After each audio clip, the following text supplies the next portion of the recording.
Oke, selamat datang di podcast Bincang Negara, di mana hari ini kita bakal ngobrol-ngobrol bareng sama CPNS peserta Latsar Batch 1 tahun 2025, kelompok 2. Dan sebelum kita mulai obrolan hari ini, izinkan aku memperkenalkan diri, nama saya Ferdinand Immanuel, atau biasa dipanggil Ferdi, dan hari ini aku nggak sendiri, karena aku bakal ngobrol-ngobrol sama teman-teman, ada Fitra, Hengki, Vira, Evita, Frial, dan juga ada Farhan. Say hi dulu semuanya. Hai. Nah, kalau kita bareng-bareng hari ini bakal ngobrol nih, dan hari ini kita udah belajar materi yang luar biasa banget. Kita tadi belajar tentang adanya berbagai isu kritikal gitu. Beberapa di antaranya adalah korupsi, narkoba, terorisme, money laundry, proxy war, mass communication, dan yang sekarang lagi banyak juga dibahas adalah konflik kepentingan. Nah, coba sekarang aku pengen ngobrol bareng sama Fitrah. Kalau dari 7 isu kritikal tadi atau tantangan kebangsaan yang ada, menurut Fitrah nih yang lagi paling jadi sorotan atau menurut Fitrah lagi urgent banget tuh yang mana? Kasus apa? Wah, menarik banget ya, Mas. Di mana banyak aspek yang mencakup tantangan kebangsaan Indonesia saat ini, seperti disintegrasi sosial dan politik, intoleransi dan radikalisme, ketimpangan ekonomi, krisis lingkungan, ataupun lunturnya nilai-nilai integritas dan gotong royong. Tapi, tantangan yang paling besar dan paling mendesak saat ini pasti semuanya kayaknya pada tahu ya, yaitu korupsi yang merajalela dan sistemik, di mana belakangan ini sering banget viral berita-berita sampai-sampai ada yang eh, membuat liga-liga korupsi kayak gitu. Wah, itu menarik banget sih. Di Benar-benar. situ, eh, iya gitu Mas. Oke, dan kalau ngomongin soal liga korupsi, kayaknya Mas Hengki ini nih punya pendapat gitu ya. Karena kayaknya emang kalau kita ngebahas soal korupsi di Indonesia, apalagi di tahun 2025 gitu ya, lagi banyak banget. Dan kayak yang tadi Fitra bilang, lagi ada liga korupsi dan mega korupsinya tuh terjadi di tahun 2025. Nah, gimana sih kalau menurut Hengki tentang korupsi di Indonesia di tahun 2025 terutama? Oke, sebelumnya terima kasih atas kesempatannya ya Mas Ferdi. Kalau menurutku sih di tahun 2025 ya, itu per hari ini itu korupsi itu eh, bukan cuma soal amplop Mas. Suap di jalan atau pungli yang dilakukan oknum lapangan itu juga banyak. Jadi jauh lebih besar, jauh lebih masif, dan lebih bahaya sih. Nah kemudian untuk sektornya juga eh, hampir seluruh sektor. Jadi dari eh, yang pemerintah pusat, pemerintah daerah, gitu. Jadi hampir semua sektor eh, terlilit seperti korupsi ya gitu. Jadi kebetulan aku punya data. Oke. Ini data dari Transparansi Internasional. Kalau indeks persepsi korupsi atau CPI Indonesia itu sekarang ada di angka 37 dari 100. Berarti kalau nilainya 100 itu kita nilai 37. Dari peringkat juga kita masuk di peringkat 99 ya. Artinya peringkatnya emang jauh di bawah. Bahkan eh, sama Singapura udah sangat jauh. Oke. Singapura tetangga kita aja peringkat 5 besar. Kemudian ada data lagi nih kalau saya baca itu dari pusat statistik, indeks perilaku anti korupsi kita itu saat ini malah turun di 3,85. Jadi apa pandangan masyarakat terhadap korupsi itu meningkat. Artinya ini hal yang jelek bagi sektor pemerintahan ataupun BUMN, bahwasanya birokrasi lah intinya korupsinya itu masif seperti itu. Terus saking masif saking masifnya korupsi yang ada di Indonesia di tahun ini, itu ada beberapa skandal yang nilainya memecahkan rekor seperti korupsi yang di Pertamina yang baru-baru kemarin nilainya sampai 900 triliun, padahal sepengalamanku sih waktu 2012 2013 itu ada korupsi IKTP 1,2 triliun aja besar lah. Ini Pertamina 900 triliun ya, itu Ya. udah berarti kan sangat besar sekali gitu sih. Kemudian sampai masyarakat itu bikin eh, sebuah liga liga anti korupsi itu, jadi melakukan perenggingan ke kasus-kasus korupsi yang ada di Indonesia. Itu sebagai bentuk kekecewaan, bisa bentuk apa, sarkasme terhadap birokrasi yang sekarang seperti itu. Jadi kalau melihat fenomena yang seperti ini, kayaknya pasti ada yang salah dari sistem hukum kita atau penegakan hukum kita, itu pasti ada yang salah karena eh, terkesan kurang kuat, kemudian masih mengambang. Jadi ada beberapa case kayak misal eh, suaminya Sandra Sandra Dewi ya, si Iya. Mois itu korupsinya 300 triliun. Tapi hukuman untuk penjaranya itu cuma 5 sampai 6 tahun. Sedangkan untuk kasus yang kemarin juga seperti kasus Tom Lembong, dia nggak makan uang sama sekali, hanya ada kesalahan administrasi saja, itu dia di penjara 4,6 tahun. Itu artinya kan ini pasti ada sistem hukum kita yang masih kurang stabil atau kurang kurang baik kayak gitu loh. Jadi selama hukum hukum di sini, penegakan hukumnya masih bisa ditawar, selama politik masih bisa mengatur hukum, selama sistem keadilan juga masih tebang pilih, menurut saya korupsi tetap masih akan tumbuh terus. Itu sih, Mas. Oke, jadi kayak menurut Hengki kayaknya emang hukum ini masih masih banyak kasus-kasus di mana hukum bisa diatur, masih hukum ini rasanya kok tebang pilih gitu ya. Tapi Betul. sekarang kalau misalnya pendapat dari Vira sendiri nih, gimana sih kalau tentang hukum untuk para koruptor? Karena kayak tadi Hengki bilang, kayaknya masih banyak yang tebang pilih nih, kayaknya masih banyak yang bisa dibayar nih mungkin hukumnya. Gimana kalau menurut Mbak Vira? Ya, gini, Mas Ferdi, kalau menurut aku ya, kalau hukum di Indonesia ini sebenarnya udah cukup jelas ya, karena udah ada dasar hukumnya juga. Dasar hukumnya itu ada di Undang-Undang Nomor 20 Tahun 2001, perubahan atas Undang-Undang Nomor 31 Tahun 1999 tentang pemberantasan tindak pidana korupsi. Sebenarnya dalam undang-undang tersebut juga sudah dijelaskan bagaimana hukuman yang akan diterima oleh para si pelaku ini. Hukuman itu juga berupa pidana penjara. Untuk ancaman pidana penjara aja paling singkat itu 2 tahun dan paling lama 20 tahun. Ada denda juga dan juga ada pidana tambahan, bahkan ada hukuman mati. Semua hukuman itu juga diterima berdasarkan dari jenis tindak pidana yang dilakukan oleh si para koruptor ini, Mas.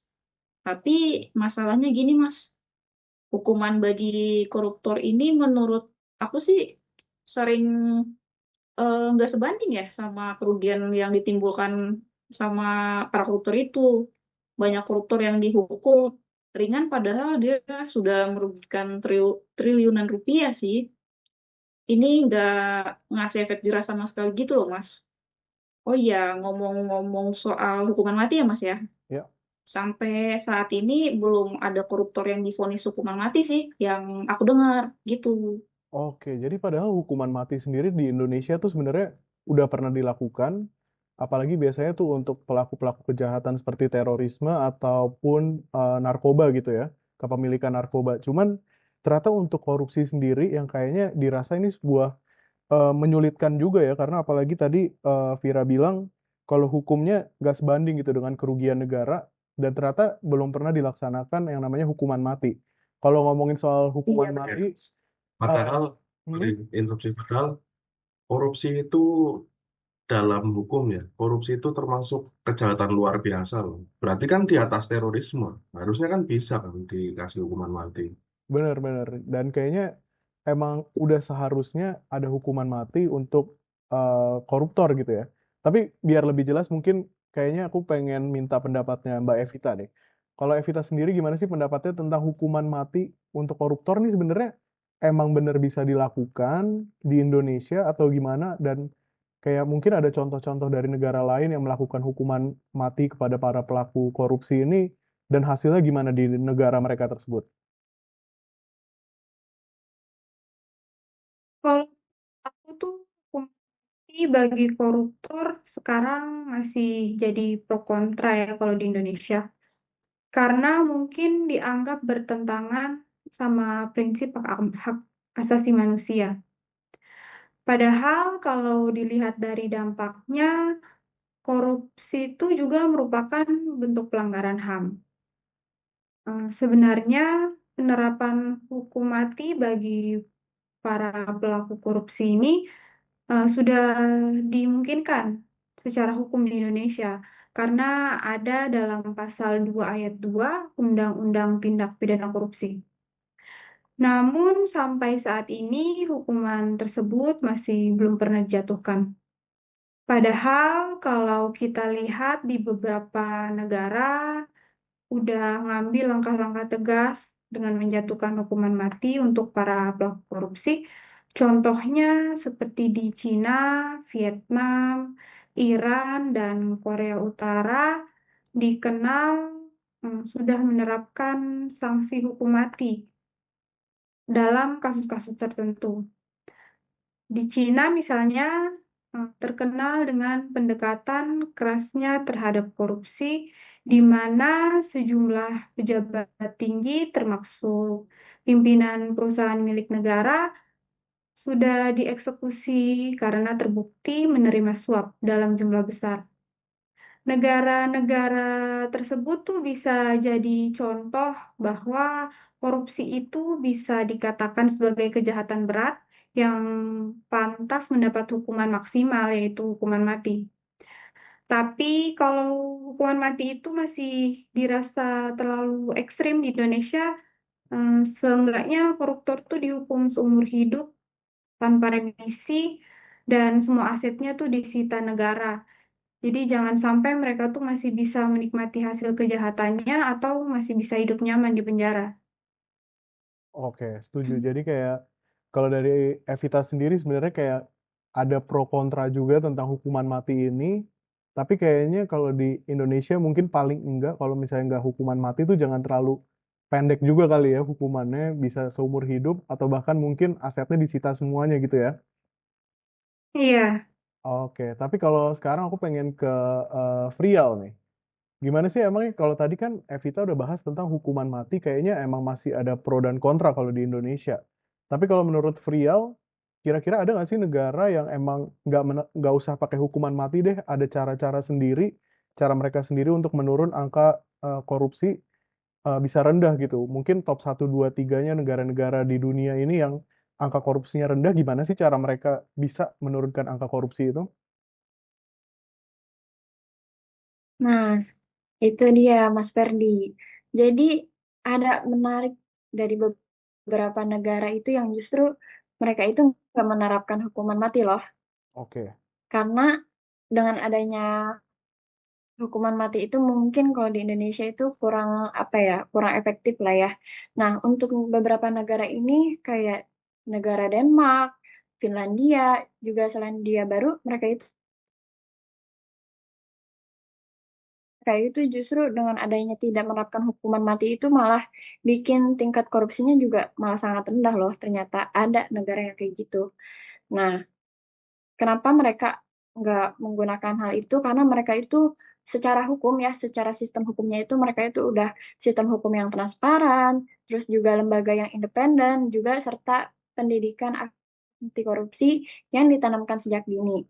Nah, dari negara-negara itu tadi, dari situ kita tuh juga bisa belajar loh bahwa kunci keberhasilan pemberantasan korupsi itu tidak selalu terletak pada beberapa berat hukumnya, tapi juga pada berapa efektif sistem itu bekerja. Nah, di Indonesia sendiri itu sebetulnya sudah menerapkan contoh dari negara tersebut itu oleh KPK seperti pendekatan Trisula kayak penindakan, pencegahan dan juga pendidikan. Nah, salah satu pencegahan anti korupsi dan juga penguatan integriti birokrasi.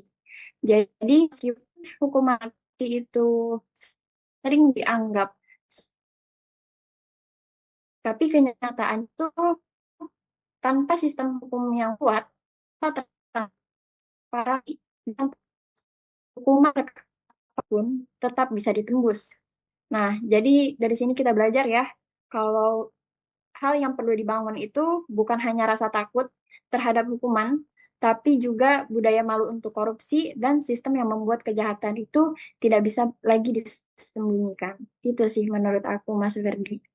Oke, jadi kayaknya emang ada negara-negara yang nggak perlu pakai hukuman mati, tapi justru sebenarnya yang diperkuat itu sistem hukum yang transparan, lembaga independen, dan juga ada pendidikan anti korupsi. Tapi kayak tadi Iya, Mbak Frial juga udah bilang, Indonesia tuh sebenarnya juga udah ngelakuin gitu ya, karena KPK sendiri melakukan iya, pendekatan Trisula. Cuman kok kayaknya angka korupsi di Indonesia tuh kayak nggak turun-turun gitu ya. Dan hukum yang udah ada di Indonesia kok kayaknya iya, apa kurang membuat para koruptor ini takut. Nah, sekarang aku pengen ke Farhan deh.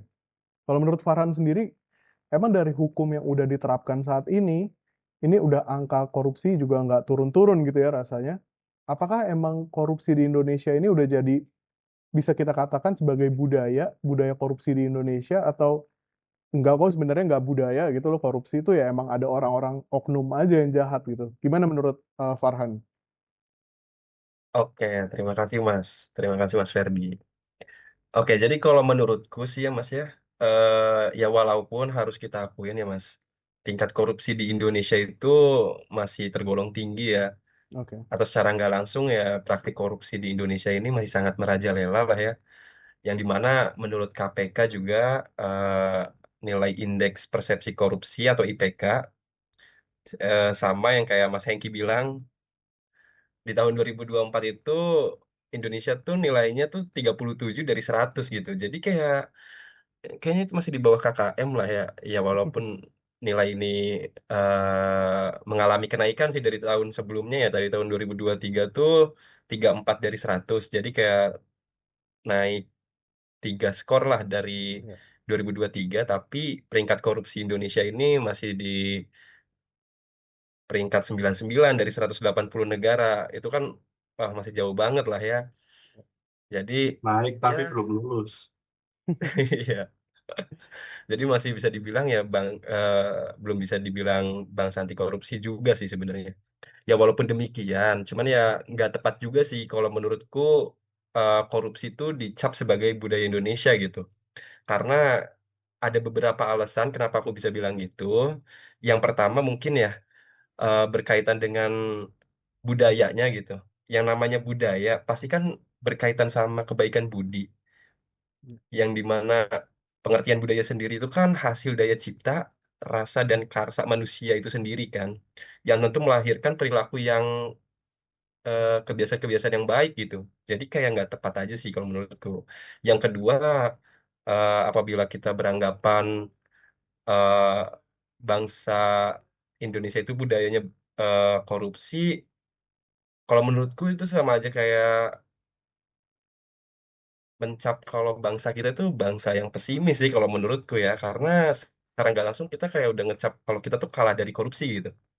Terus yang ketiga juga faktanya kalau menurut Profesor Mahfud MD itu dalam perjalanan bangsa Indonesia itu pada awal kemerdekaan juga korupsi bisa diatasi kok, bisa diminimalkan melalui konfigurasi dan kebijakan politik yang sedemikian rupa sih.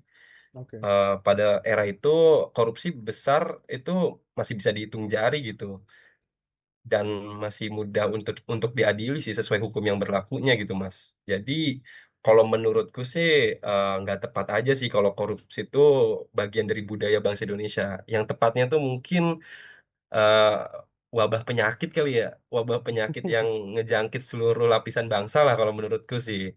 Maka dari itu Oke. ya korupsi harus segera ditemukan obatnya sih agar Indonesia bisa jadi negara anti korupsi sih kalau menurutku sih gitu sih ya Mas ya. Oke, berarti kayak kalau Mas Farhan nih masih ada optimisme kalau ini tuh penyakit dan bisa disembuhkan sebenarnya ya, korupsi ini ya, bukan budaya.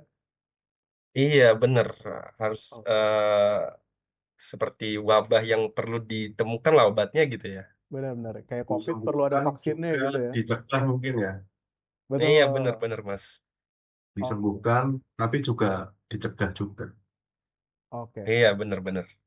Tapi kayaknya kalau dari Fitrah, mungkin ada pendapat lain nih tentang sorry, untuk korupsi di Indonesia menjadi budaya. Kalau Fitrah sendiri lebih ke yang setuju atau sama kayak Farhan yang kayaknya enggak deh, bukan budaya gitu. Wah, terima kasih Mas Ferdi. Kalau aku sih nggak setuju ya sama Mas Farhan, bukan nggak setuju sih, tapi menurut menurut aku ini korupsi ini sudah jadi budaya. Oke. Kenapa aku bilang korupsi ini sudah jadi budaya? Karena eh, kalau kita kaji lebih dalam lagi eh, kasus-kasus korupsi yang terjadi di Indonesia, kita bisa lihat korupsi ini ternyata terjadi di semua level. Bukan hanya di tingkat atas seperti pejabat, tapi juga di bawahan-bawahannya kayak pungli di pelayanan publik, suap saat ujian, ataupun gratifikasi kecil-kecilan. Seringkali itu semua dilakukan tanpa rasa bersalah, bahkan dianggap wajar. Eh, Ya, dan jika kita mengkaji dalam konteks lain juga, ternyata korupsi ini telah dibiasakan sejak dini sih, di mana kita lihat pada waktu kecil ini atau pada masa-masa remaja kita ini, kita dapat lihat anak-anak sekolah nyontek, itu termasuk korupsi nggak sih?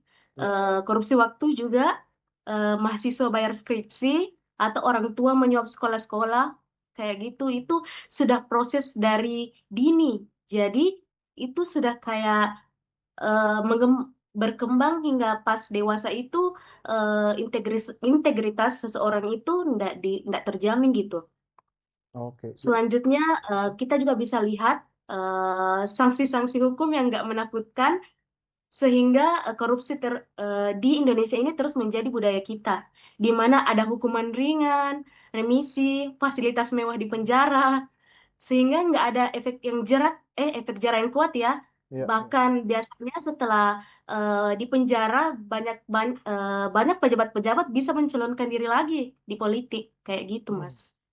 Iya benar. Jadi kalau aku bisa tarik kesimpulan dari kata-kata Mbak Fitra sih, mungkin malah bisa dibilang korupsi itu udah mengakar ya. Dari kecil pun kita udah kayak terbiasa untuk korupsi gitu, mulai dari korupsi waktu, nyontek, kayak gitu ya Mbak berarti ya.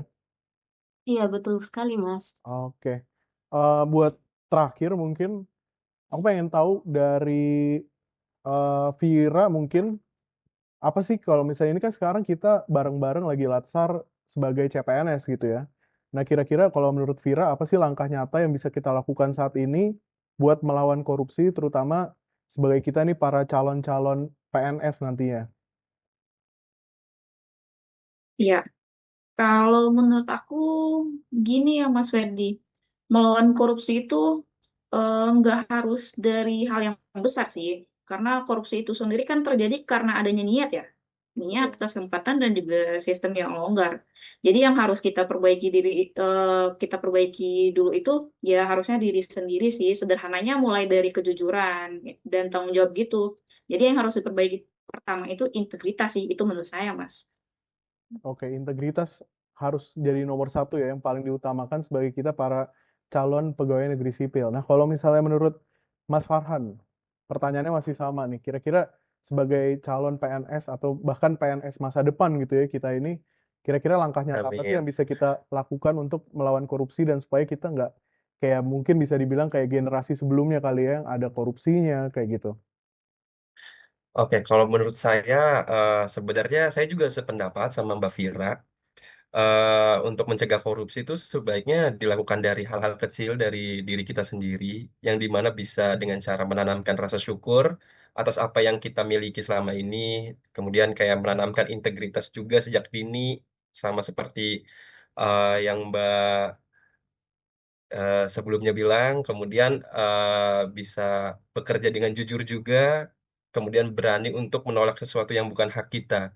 Karena menurutku perubahan besar itu nggak terjadi semalam sih, karena setiap langkah kecil itu bagian dari proses menuju tujuan yang lebih besar gitu. Jadi kalau setiap individu bisa mencegah dari hal kecil dari dirinya sendiri itu dengan konsisten dengan berbuat jujur dan tanggung jawab, kalau aku sih percaya sih bangsa Indonesia bisa lepas dari wabah korupsi sih Mas. Mantap, luar biasa, Farhan, 2025. Oke.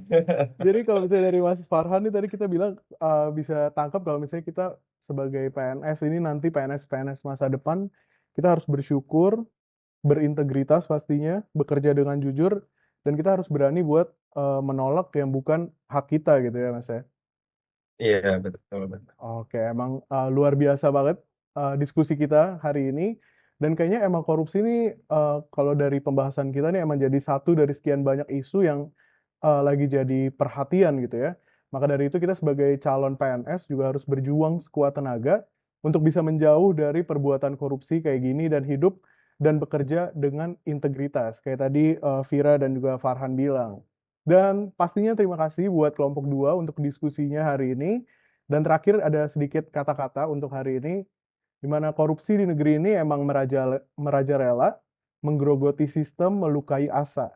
Dari jalan berlubang sampai anggaran lenyap, dari sogokan kecil hingga miliaran yang diserap. Tapi bukan berarti kita hanya bisa meratap, diam, mengeluh lalu ikut-ikutan gelap. Bangsa ini nggak kekurangan orang hebat, yang jujur, bersih, dan berani bersikap. Jangan sampai korupsi jadi budaya, apalagi dibenarkan demi keluarga. Jangan sampai korupsi jadi warisan yang diturunkan dengan bangga ke generasi depan. Mari lawan dari hal yang sederhana dengan kerja jujur dan hati yang merdeka. Saya Ferdi dan kelompok 2 undur diri. Sampai jumpa dan salam bincang negara. Dadah semuanya. Ah, Dah.